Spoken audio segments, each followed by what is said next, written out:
Hi everyone, so here are my answers for week 4. So the first question is, after learning about short-term and long-term memory, how will this information impact how you will structure your classroom and lesson plans? What are important aspects you must consider and include within your plan? So I think that after reading about the short-term and long-term memory and the whole process of how it works, that it's really ideal when you are teaching a student with a learning disability that you take your time presenting the new material to them.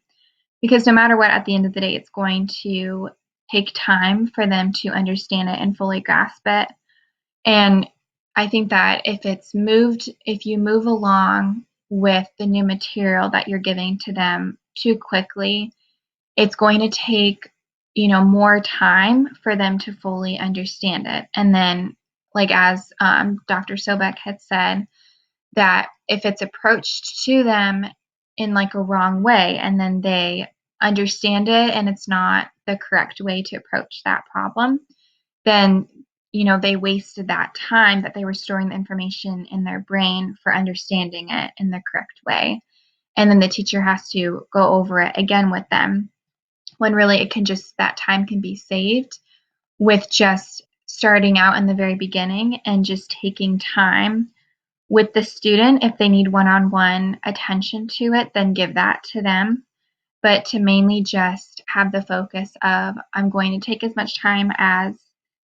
my whole class needs with this particular new material, if it's a little bit harder to understand, so that the student can also feel confident that they are grasping and understanding the new material within a good amount of time and that they don't feel overwhelmed and pressured by it. I think that the student most importantly needs to feel that the teacher has the patience with the student and just is going to support them whenever they need that encouragement to know that they're going to succeed in it, but it's just going to take a little bit of time for them to fully accomplish it and understand it.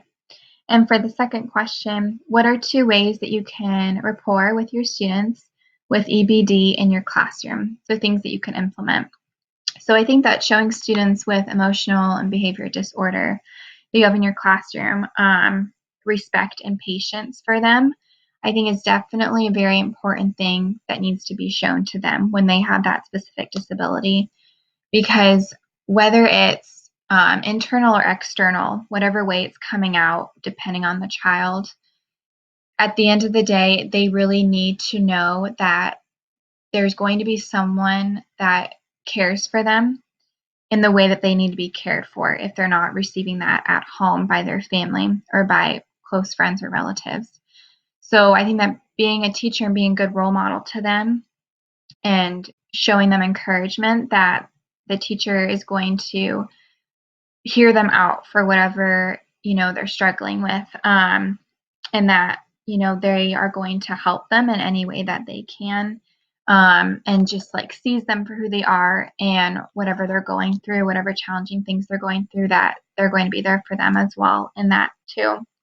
and just giving them a sense of also understanding their feelings and what they're going through is really important too, because then the child feels that they're being heard by the teacher in particular. And also showing the student with the emotional behavior disorder that there's going to be structure in the classroom, I think is also really important, because they may think, well, I have this disability, so I'm going to get off a little bit more easy. But it's good to have structure so that the student can become something of themselves and form something of themselves with a particular structure, and not think that the teacher's going to be a little bit more lenient on them because of their disability in particular. But just the teacher presenting to them that they're going to be there no matter how long it takes them to accomplish the new material, but that they're going to succeed in it,